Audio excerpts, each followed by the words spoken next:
So we all know that Brother Sammy is on this is out now with the street jam. Like this is ghetto gospel. Ghetto gospel. Or see Jesus in you be there. And of course it's true. I side with him. Jesus in you be there. And what wowed me was seeing him bare chest. I'm like, okay, sponsored by what?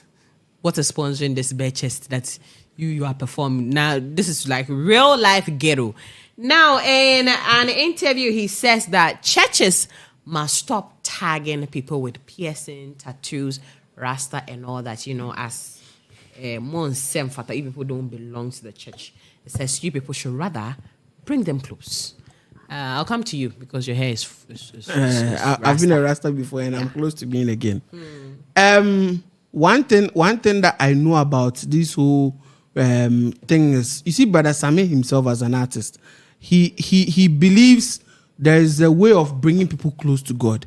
And if you want to let people mingle in your midst, you need to join them. If you want to get people close to you, you need to enter. So if you want to change people in the club, you need to enter the club yourself. Go there and bring them close to God. I used to attend a church in Accra, and the pastor, whenever there are times where he wants to preach to the youth, he would wear a football jersey, probably an Arsenal jersey, jeans and wear sneakers to church. And it's like a theme where almost everybody brings that to church. Down. Okay. Yes, because he wants them to relate. Yeah. Brother Sammy is talking about Obia and Yaodia.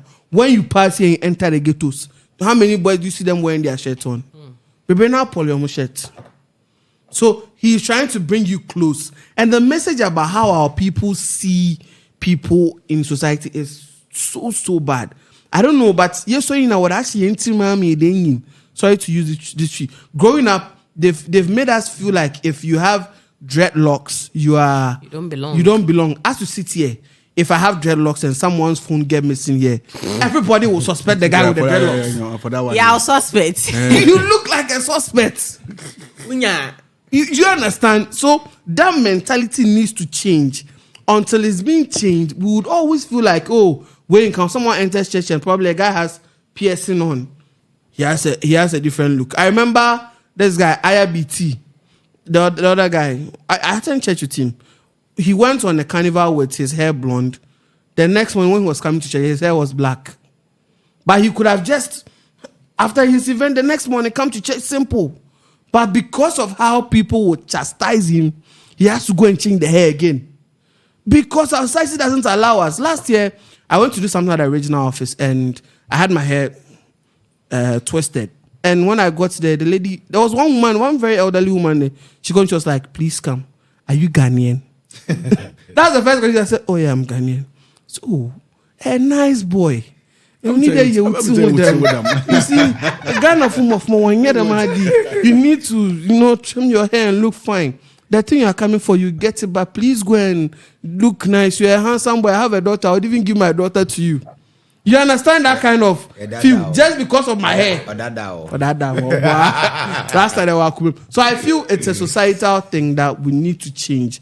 That's entity say, oh, obi a wabon tibi onuri, obi a wabon assume your crown for. Those things need to change. It's a lifestyle. Everyone in the choice they want to move with. Christian, you see, Christianity and tradition, or religion and tradition, it's a great conversation and a very difficult one. I mean, if you go elsewhere, tattooing your body isn't a big deal. I think especially in the South America, yes, if you go to South America, places like Argentina, if you tattoo your body, it's not a big deal. It's more like part of their culture, you understand? But here in Ghana, it isn't part of, it's not an everyday thing. If you see someone who has tattooed their body, you look at the person, with a different kind of eye, because it's not our culture. It's not something that is normal on the streets. You understand? I like the angle Brother Sammy has taken, because if you want to bring people out of the gutters, you need to descend in there. Not, I mean, if the person is drinking the gutter, doesn't mean you also descend and drink it, but you descend so you could rescue the person, rescuing the perishing. So that is where he is moving. But one thing he also has to understand is the fact that you are trying to change people, you are trying to preach to the people, you are trying to, yes, change people. You are trying to change people's minds. Charlie, come to Christ and all of that. Make sure that you are not rather being dragged into it. I mean, you are not rather changed. Make sure you yourself, you are not rather changed. You are trying to change people. With issues concerning piercing and tattooing, I think if you read Leviticus 19:28 or so, I don't know, my Bible isn't here, but if you can help me with your Bible, I'll be very glad. Do you have a Bible on your phone? On your phone. Do you have a Bible? Wait. You don't have a Bible on your phone? I have a Bible. I But take and read. You should have a digital form. Is it necessary? It's necessary. So how about having a Bible on your phone? You don't have a real Bible. What's the point? Right now, show us your Bible. I'm asking you. I'm not here to pray, am I? But they say pray without ceasing. And I'm telling you, as we are here, I am working. There's time for everything. But you can break and read the Bible. We are not breaking. We are working. So how about having a Bible on your phone, but you don't have a real Bible? Oh, what does it make you? Massa. Do you have a real Bible? Do you? On my bed. Look at you. Everywhere I go, I have a Bible on my bed.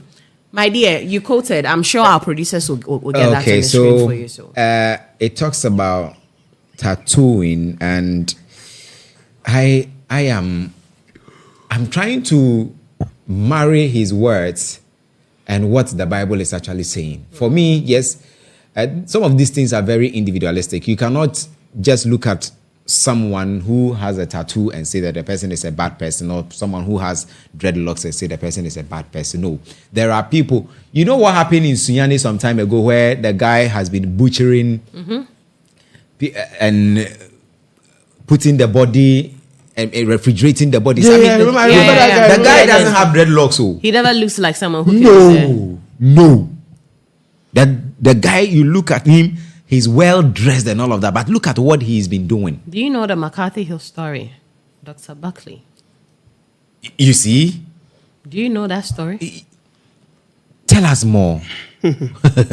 you probably would want to tell us more. That story backdates to like early 2000s. Yes, a lot of school children were missing. They go to his house and they found lots of uniforms. Yes, he actually, I remember that story. He looks like a gentleman.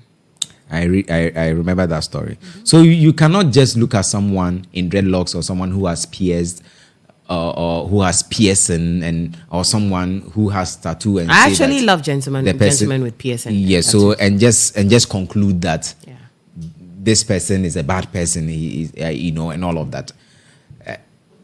People look at some of this because in our movies, even in our movies, those who are armed robbers in our movies, those who act that role, who play that role as armed robbers, those who are bad boys in movies, they are guys in dreadlocks. And this is what our movies are also preaching to the society. Our former Rasinini. Yes. You understand? So it is something that has been happening in our society, and people have to take that away from them. I mean, it isn't good. But for me, we have to also juxtapose what the Bible is saying with what is happening. I have given a quotation, Leviticus 19:28. Let's see. I mean, you cannot just judge people like that, but we should also look at what the Bible also says.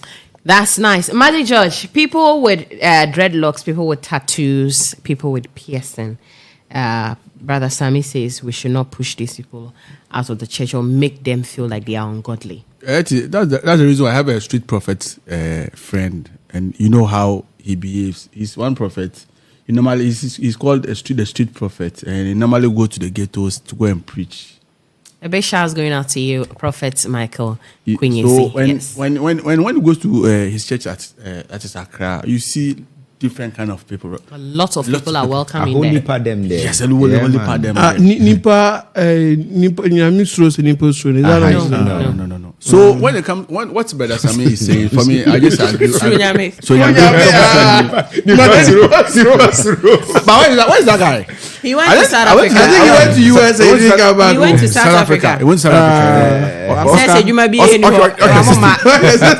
No. Get to the South Africa, one. what you can do is you always work at car washing base. When he went to wash 5 cars a day, and the guy says he's tired. No, there's no better. Oh, you go and do barbering. I have a friend there. So Hetty, what's better Sammy is saying, for me, I think I agree with him this time. But sometimes, you see, in every society and its norms, you get my point. We are Ghanaians or we are Africans. Sometimes we Africans, we like copy too much. And sometimes we copy blindly. Yeah. Very good. Hetty, I see a lot of taxi drivers doing dreadlocks. And one day I saw a taxi driver, the way he has done his hair. I told him, boss, I miss how you would see. Miss a full for cow. Oh yes, I told him no. Yes, yes. No. How the way you are not a bad person, but the way you have done your hair. When a woman stops you and you see the way you are, you might think that you are an unrobber. You're going to kill her or something. So please try and do something about it. You can wear maybe something on a turban or something. Something when you close, you can remove it. I know maybe you like doing your hair like that. So the way and what Christian was saying, Hetty, when you watch movies, the Jamaican movies, that's what they portray. Yes, that's what they portray. The dreadlocks from that they are the bad people. The rastas, they are the bad people. So for me, what Brother Sammy is saying there, Hetty, this time I think it makes sense a little bit.